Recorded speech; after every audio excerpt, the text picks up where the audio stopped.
This is fight 239 up in Chiang Mai at Taipei Stadium.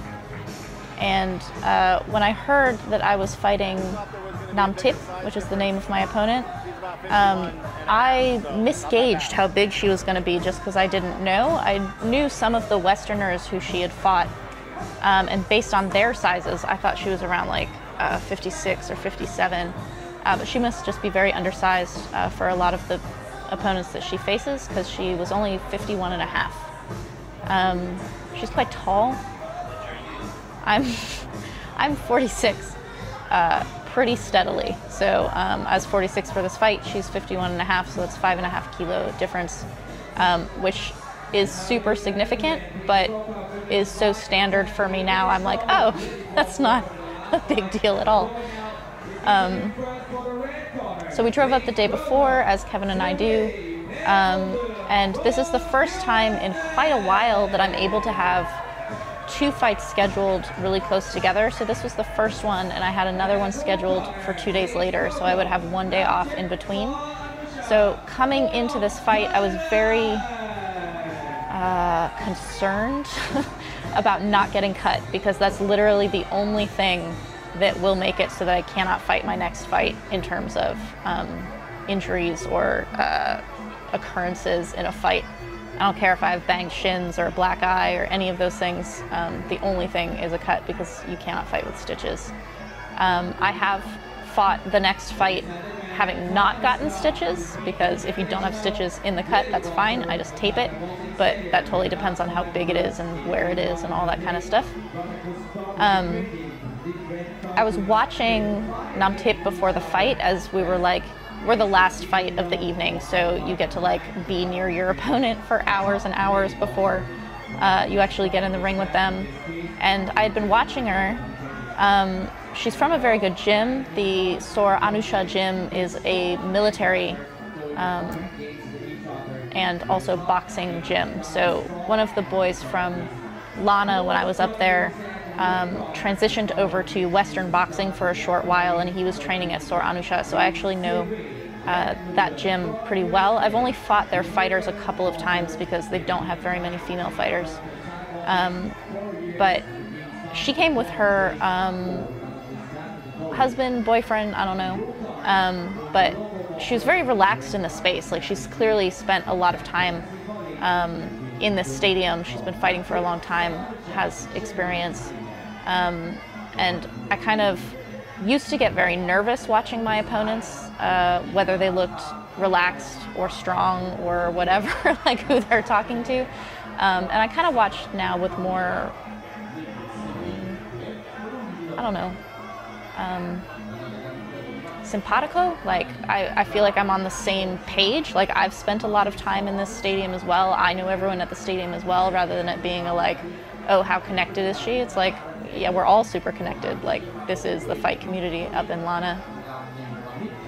I was also happy to have this referee. He does not tend to break the clinch a whole lot. He's a pretty fair referee. I actually haven't seen the guy who tends to break me like gangbusters in a while. So I don't know if he's just been one of the judges in a lot of my fights instead of a referee, just because they cycle them through. But they do have a female ref at Taipei who has refereed for me a number of times, and I really like her, but she has not refereed for my fight in a really long time, which is odd, because the female referees there tend to referee for female fights. This guy who's coming up and doing my Monkan for me is Ekapon. He runs a gym in Chiang Mai. I think it's called CMA. But he's the brother of Charn Chai. If people know Charn Chai, he was a very well-known fighter, and he has a gym out in Pai now. Again, the like community of Muay Thai up in Chiang Mai like branches out quite a lot, which is very cool. He's who Karahat stays with when he comes up. So when we got started, I really had no idea what to expect from my opponent, because while I have heard her name and seen her on posters, I've literally never seen her fight. I didn't look her up beforehand to see whether she was Orthodox or Southpaw or anything like that. She has very big legs, but is smaller up top, which I tend to do kind of all right against. And even though she's kind of the standard size that I tend to fight nowadays, oh, nice. She was quite a bit bigger than me, just physically in space. But I was pretty happy, even just starting out, the way that I was affecting her, like knocking her down right there. I think that was kind of a hook/jab that hit her while she was on one leg trying to kick me.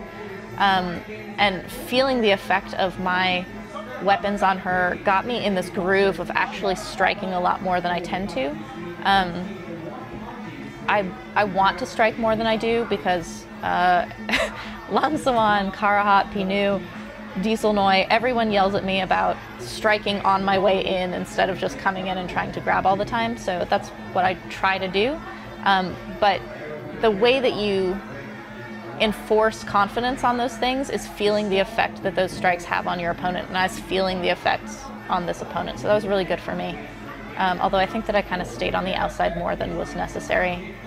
Once I locked up like that, I felt that she just did not have the clinch technique, knowledge, experience, whatever you want to call it. It's not that she's inexperienced, but she is not a clincher. I felt the advantage I had in the clinch. And Kevin said to me later after the fight, he's like, you knew that you could win in the clinch at any moment, so there shouldn't have been any pressure. Logically, yes, that totally makes sense. But when you're in a fight, the things that you come up with that you're afraid of, or the focuses you narrow your mind around in order to convince yourself that you have to be doing what you're doing, can be kind of incredible. Like, it's very weird what you can convince yourself of in a fight that seemingly comes from nowhere, but you basically brought it into the fight with you. So even though she's not giving me any kind of trouble, because I'm so concerned about not getting a cut so that I can fight my next fight, I was overly scared or fearful of experimenting or taking risks that really are not high risk in this fight. I should have had far more flexibility if I had mentally brought that awareness with me into the ring, that because she wasn't presenting the same kinds of obstacles that my bigger opponents almost always cause, I should have been able to try different things and use that opportunity to kind of experiment more. And because I brought that fear into the ring with me that has nothing to do with this actual fight, it's just stuff that I kind of convinced myself of, it made me a little bit too narrow in my focus. So while I was actually quite happy being able to strike more and kind of feel the effect of my strikes, in terms of what I could have done in order to convince myself of even greater confidences, I kind of robbed myself of that opportunity in this fight. But she kicks hard, man. I think that I got kicked very early in round one and was kind of like, I gotta watch out for that a little bit. It's those big legs. But in my fight prior to this, Karahat had told me that I didn't teep enough. So I was trying to teep a lot more, just as a like, clock that, let's make adjustments kind of thing. And I did teep a lot more in this fight than I had in the last one. And I think that it was a successful element in controlling the space and even pacing myself. Like, there are boxers who will pump their jab and it kind of sets everything else up. I want my teep to kind of be like that. I think Dieselnoy used his bouncing front leg like that. She has this really nice step-in jab that she was trying to time on me. My teep was kind of throwing her off of it a little bit, but I felt it a couple of times and it was quite good. Like here, in my clinch positions, I've been able to have a much bigger vocabulary in my clinch in my last couple of fights. It's like riding her across the corner right there. That was kind of incredible. I'm also jumping on my knees a little bit, which is something that way back long ago, when I first came to Pattaya 5 years ago, I was training at Petji Jazz Gym, and her dad held pads for me, and he was always trying to get me to jump on my knees in clinch because it looks really dynamic. You can see that it looks very dynamic by watching it in this fight, especially when your opponent is bigger than you. Because just looking at size difference, nobody's going to be like, the small one is having a huge effect. You assume that I don't have power or impact, so having that jump on it is like a visual indicator for the judges when watching these exchanges. And back when I was at Petchy Judge Gym, I did not jump at all in my clinch. I was very concerned about not being thrown or turned or losing my position. And now I feel so confident and secure in where my control in the upper body is. I'm able to have more freedom with my lower body jumping like that. And Kevin has been telling me for years and years and years, and he's coming back to it, telling me more often now, that he thinks that I'm actually an aerial fighter. Secretly, like I have to like get out of my shell in order to actually have the confidence to do those things, but he thinks that hidden somewhere in me is the seed of a aerial fighter. I tend to be very, very grounded and kind of heavy. I do not like to be off the ground. I'm very flat-footed and wide and like down heavy. Part of that is that when my opponents are bigger than me, I'm trying to like brace. But the incredible thing about my clinch that came from me, I developed this by all the years of experimentation that the opportunity Petchy has awarded me in being able to have opponents who are close to my size and then outgrow me, so I get like all this variation, is I call it atomic squirrel. It's basically I kind of like climb my opponents a little bit, and that was my like grounded, clinging, locking version of what these jumping knees are now. It's becoming a bit more relaxed and aerial, the way Kevin calls it, rather than it being like the squirrel running around the giant machine that it was when I had to like hold so hard. Oh, those were good, both from her. She's trying to like make each one of her strikes really impactful. Her size, totally, I'm feeling those. I'm super happy with this because she's landing that awesome front, like stepping jab, but I used my long guard that I've been really committing myself to with all the boxing sparring that Pinu's been giving me, to just not turn my head, keep my chin down, and just like kind of block and then answer back. And I totally did that, not only under pressure, but from a very nice couple of punches. I'm really happy with that. Kevin's telling me to go left. I kind of tend to drift right in fights, and so he'll remind me, sometimes I hear him and sometimes I can't, to like keep drifting left instead of drifting right. I stayed orthodox this entire fight, which was something that Kevin and I talked about afterwards.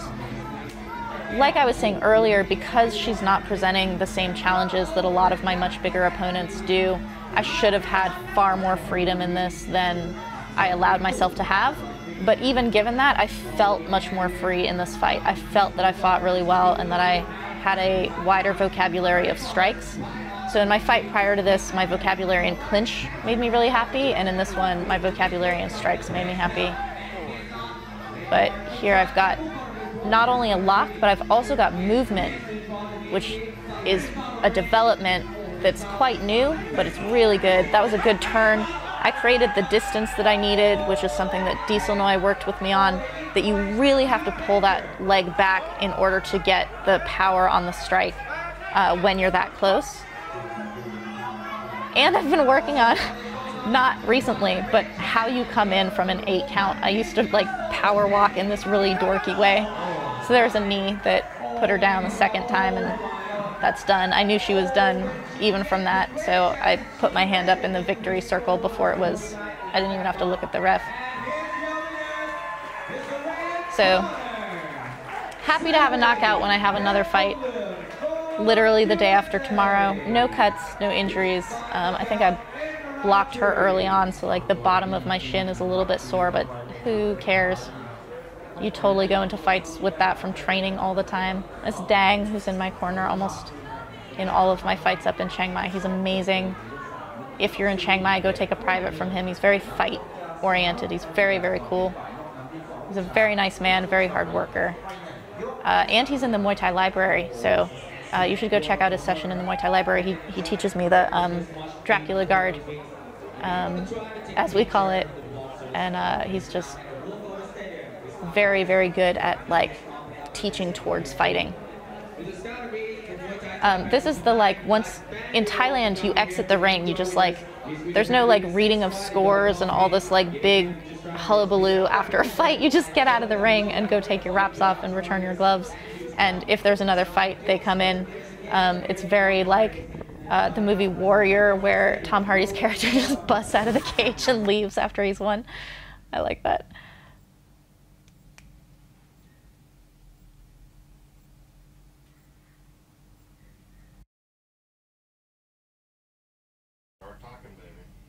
So we're gonna go straight into the next fight, which was 2 days later. So there was 1 day off, and then I fought the day after that.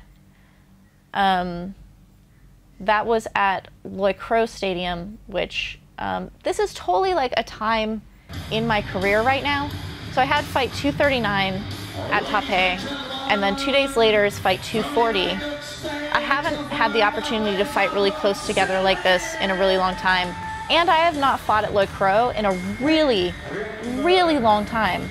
I actually can't remember when the last time was, but the last time that I do remember was fighting Tananchonok, which would make it like, I think 2 years ago. Again, Dang in my corner, he comes with me.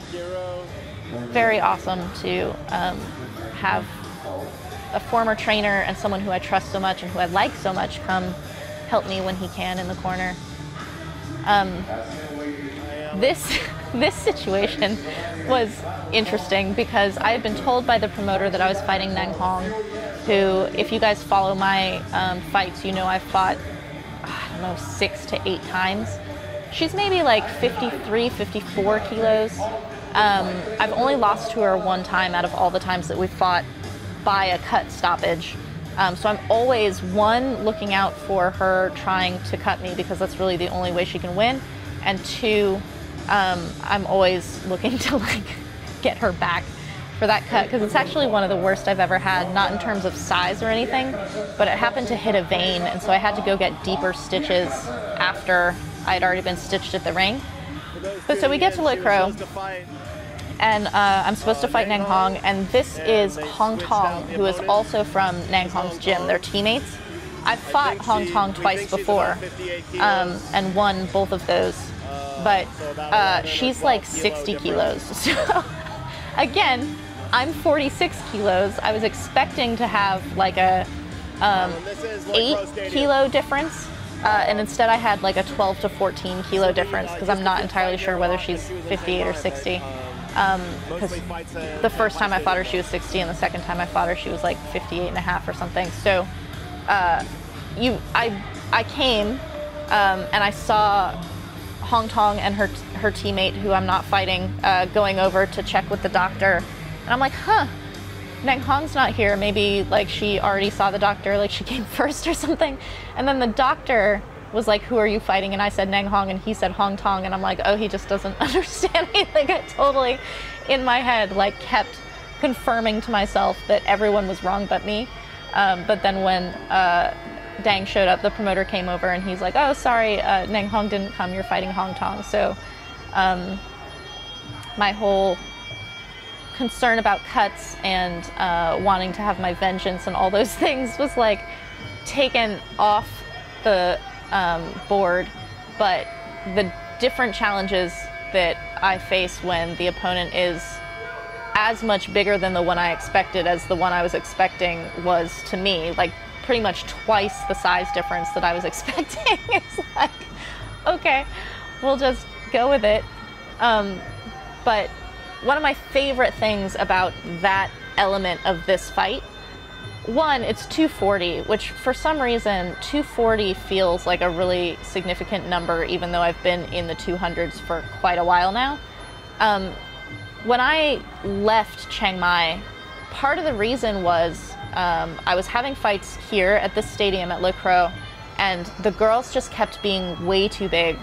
And I struggled with it because I was not at a place in my career where I could handle that really consistently, and I wasn't at a place mentally where I could handle it, and it felt like my gym was not looking out for me. It felt like they were just looking out for the relationships they have long established with the promoter, which makes sense. Like, fighters come and go, but the relationship you have with the promoter is really what allows you to let any of the fighters who are coming and going have opportunity.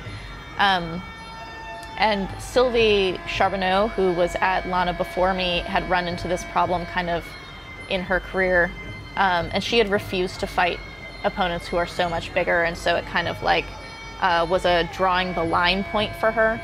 That was kind of what I was facing when I left Lana 5 years ago. And it's the same promoter. But again, what I'm getting to with this super long story is that the elements that went into this fight of like coming and expecting someone who already was ridiculously bigger than me and getting someone who's even bigger than that, I'm now okay with that circumstance. So I like grew into the situation that I faced 5 years ago, and kind of was a breaking point to walking into it now with a feeling of confidence and authority that's like, I'm choosing this fight. I'm choosing that it's okay to fight someone that's that much bigger than me.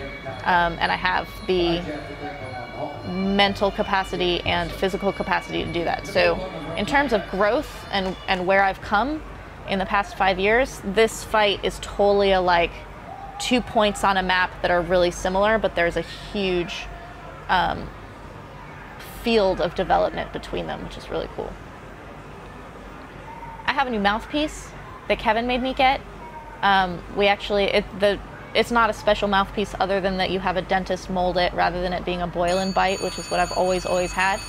I love it. I was very resistant to it because I resist Kevin all the time, and I don't like doing special things like that. But I can actually keep it in my mouth between rounds and just like put it in before the fight if I'm going somewhere where having a mouthpiece is like complicated. Sometimes when you fight in the provinces, they don't want to give it to you because they think that it is hard to breathe with.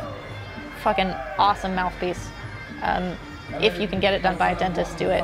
Highly recommend. So because Kevin and I had talked about my lack of experimentation and bringing fear into the ring with me that was unnecessary in my last fight, what the commitment was in this fight was to try bringing in southpaw more. I'm really happy with my guard. I'm definitely aware of it in my fights, but I'm not like trying to do it. Like, it's coming in way more naturally, which is exactly what the point of training it is you use the effort early and then it becomes natural as you go. I can't remember how Hong Tong fights from the 2 times before that I fought her. I think I won both of them by knockout, so I knew that the clinch was where I wanted to be, especially with her size. But I've seen her fight other people since our fights. She's good, man. Like, she can get really aggressive at times.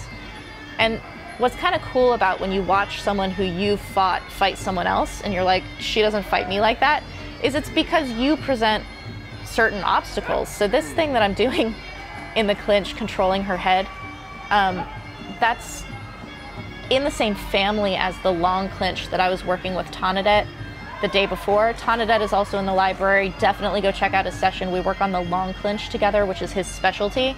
And it's all about like where you put your head and this like control, this like locking, unbelievable control in the clinch. And while I wasn't long clinching there, I was using the same family of components to make that work.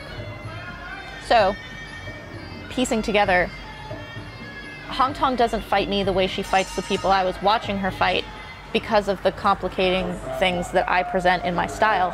And I don't fight her the same way that I fought this opponent 2 days ago because she presents different obstacles than that person did. It's interesting because when you're trying to like watch someone's tape or like figure out how you should fight someone, the tendencies that you're looking for are actually much deeper than what people think they're looking at, because you do not fight two fighters the same way. It's kind of impossible.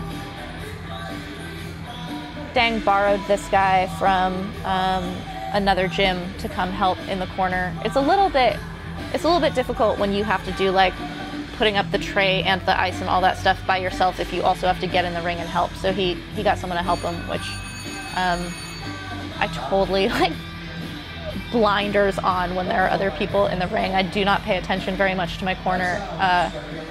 I've had people, Westerners, help in my corner and they're like, what should I do? What do you like? And I'm like, I honestly won't know you're there. So whatever you want to do is no problem. So here I'm trying to go left. Again, something that Kevin reminded me of in my last fight. You can see that I fought to do it and went left for a second, and now I'm like totally drifting right again.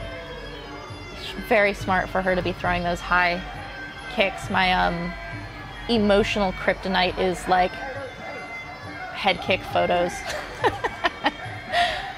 I'm getting really comfortable with controlling this left arm of my opponents in clinch. In my last 3 or 4 fights, oh, I love that. I knocked her down and just like walked over to her. The stuff between strikes or the stuff between moments is something that I've become more aware of in the last, I don't know, 6 months or something. Diesel Noi is super hardcore about it. And this controlling of the arm, see how I automatically went into it and I'm framing up and being able to turn her? I think that's from clinching with Carabao and bigger people at my gym. Carabao is now my size, but he didn't used to be. It's that head kick that she's trying to land, and I managed to knock her over on it, but probably could have looked cooler. Yodkun Pan, he's in the library. He teaches me how to catch a high kick and shove someone over in a way that's smoother than what I did there. That was just like too many steps from what he does. See where I'm putting my head and I'm forcing her. She's putting her hips way in, which is very smart against a knee fighter because it snuffs the knees. But what I'm doing is I'm putting my head under her jaw so that while she's pushing her hips in, I'm forcing her head back and I'm taking control of her posture. I'm like pushing it slightly outside of the line that she's comfortable with. It's like these tiny, tiny things that make huge differences. Where your head is, where your shoulders are is really a big deal. I'm totally getting stuck at this distance that's not quite right for me, but it's much closer than it's been in the past. Kevin and I call it being on the porch.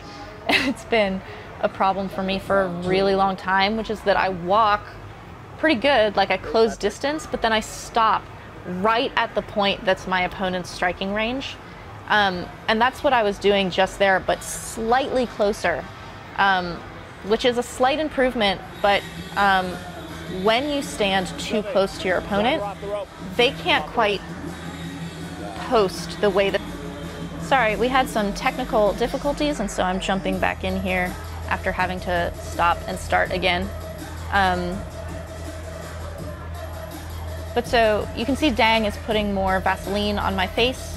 It's always a good idea to add more Vaseline between rounds, especially on this one, because I cut pretty easily, and then from all my cuts I cut even more easily. I haven't been cut in a while, which is really great. My guard is much better, but the like trust in a corner to know to keep doing that is really good.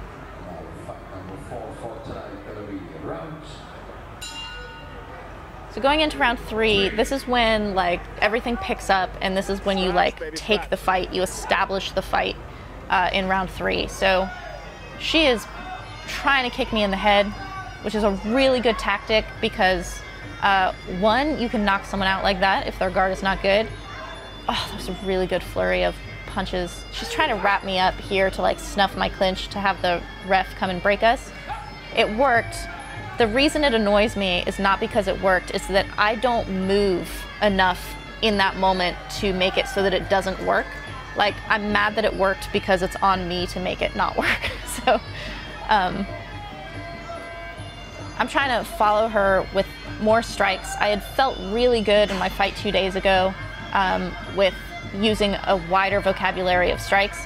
Here I'm yanking her back kind of off the ropes a little bit, and she's trying to like snuff me the way she did before, and I'm getting a little bit aerial like I was in the last fight. And I was talking about how the jumping on the knees is aesthetically really good for the smaller fighter.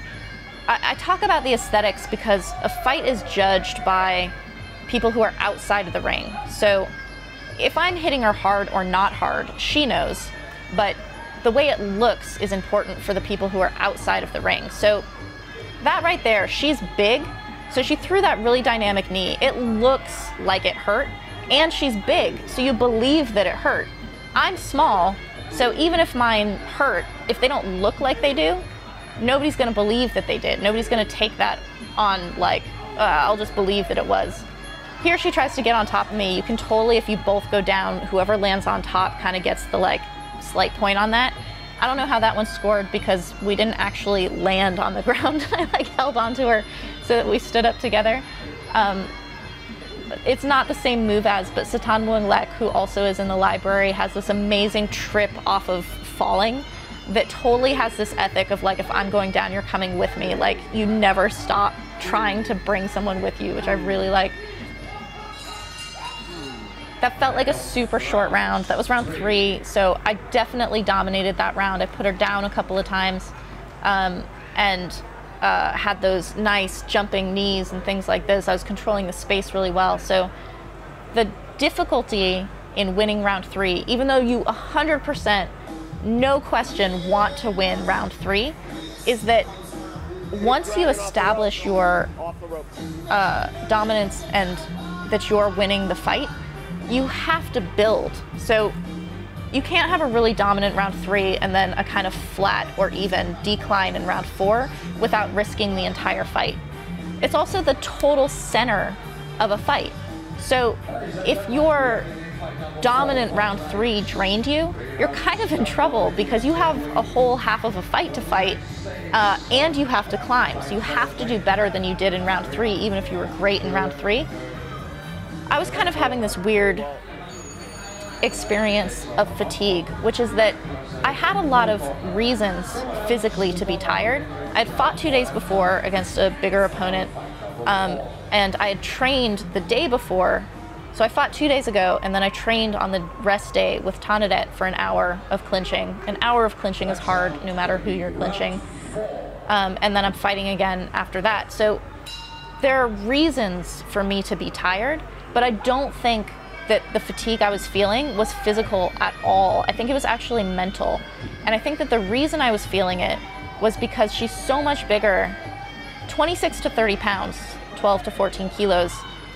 That's so significant that when you try to move somebody, it's going to be hard because she's literally 26 to 30% of my body weight. And so I was attributing that difficulty to fatigue rather than that it's a size difference. This is a really important thing to note, that your mentality can convince you of weird things in fights. She was trying to time me there because she's getting tired from all my fucking like atomic squirrel foo. So she's trying to time me with these turns, but because I'm staying lighter on my feet, which is also what allows me to jump on those knees, I go with her when she tries to turn me, and I kind of like ride on her, and she can't get me off, which is really great. Here I'm coming in and closing much better, but I'm overturning, which allows her to get that knee on my back, which is actually a pretty good point. I'm just walking after her, which I fucking love. It's something that I like have dreamed that I wanted to do, but didn't train, and now I'm doing it. It makes me happy. But she's showing her fatigue more than I am. That was like the most gentle throwing someone on the ground ever. I need to work on that a little bit, but the same way that a jumping knee has like a dynamic quality to it, the way you throw someone on the ground, if you do it slow motion tipping over like that, it's not what you're looking for. This made me really happy. Kevin made a gif of this. She totally was doing the right thing by putting her knee on the inside of my leg so that I can't knee while she's up like that. but I Baran elbowed her leg and then did this like scissor twist that put her on the ground. It's totally something that you have to train. That is not a like, I saw it and can do it kind of thing. I train that in clinch a lot and fail in it a lot. So I was really happy that it worked there. You can see I look a little bit more frazzled. My hair is starting to come undone, which is totally one of these things that like shouldn't matter. You're like, I don't care about my hair, but it actually matters in terms of like what you look like throughout the fight, if you look fresh or if you look frazzled, and I look a little frazzled. Kevin's telling me to go southpaw because when I'm southpaw, I stay closer. And what I was talking about earlier about how staying too close to your opponent takes their breath and kind of intimidates despite the fact that I'm so much smaller. The way this fight is going, I'm starting to drift a little bit farther away. So where I was like, I'm stopping on the porch, but I'm stopping on the porch closer, which is great. I'm now stopping on the porch in my original porch, which is maybe like a 6-inch difference, but it's a huge, huge difference. And if I go southpaw, I'll stay closer. I'll like close that 6 inches. So Kevin's telling me to do that. And he wants me to have more of the flexibility that we talked about after my last fight. So going into round 4, the difficulty is that you have to climb from round 3. So because I didn't climb in round 4, now it's like who's going to take round 5? It's final round. So this is the last round. It would be very, very hard for her to win this fight based on rounds 3 and 4, but it's possible. It is totally possible that she could do something really dynamic in round 5 that would continue the story from round 4 that I had kind of like flattened out after having a really good round 3. So I'm trying to stay much closer. She's just trying to keep me off of her and kind of have these annoying, like, I'm gonna start to pull away points. She's making an aesthetic tactic here. I basically have to go for 1 minute, do something dynamic, and then I can dance off. So here I'm trying to do something dynamic. She gets a little knee in while he's breaking us, so I throw another one, and then I looked at Dang, and he's like, that's enough, you can dance off. So I've won, I just need to dance off, but I've just opened a whole new can of problems for myself because the last fight that I danced off was only 2 before this. It was in trot. I had dominated that fight way better than I dominated this fight, but my dance-off sucked, and I totally could have lost. It would have been a little bit crazy, but not that crazy by the way that I failed in my dance-off. So this is how dance-offs work. I don't have to score any points. I basically just have to do things that nullify. So I have to block, I have to teep, and I have to keep correct distance. She has to score. So she has to come in and like land a kick or like a really good knee or whatever these things are. She's pretty much given up already. Like she's keeping a distance. She's not really coming after me. But that she just threw, if she did that and built on it, those score. Like she's scoring and I don't have to score this whole round, but I have to like snuff everything. So I'm doing better in this dance-off than I did in the other one in trot.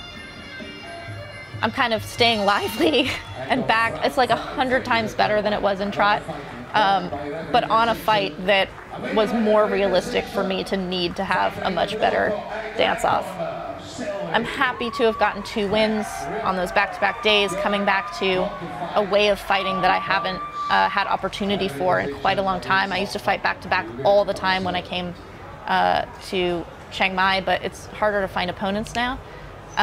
So coming back to Le Creux, which I haven't fought at in a really long time, coming back to fighting back-to-back made me really happy. So thank you so much to my patrons and my sponsors who make this possible. Thank you to everyone who watched the live stream and cheered me on. For people who are watching this voiceover now, you guys help me not just be a crazy person talking to myself watching a video. I really appreciate that I have a community of people who think that this is awesome along with me. I'm kind of in a shitty mood because I felt like I should have done better, but the mentality and mind of a fighter is a crazy thing. That was a really good fight, and I can see that now. Okay, baby. Okay, baby. Okay, Kansas City. I started losing my voice because that was actually like more than an hour because of how we had to redo it. Yeah.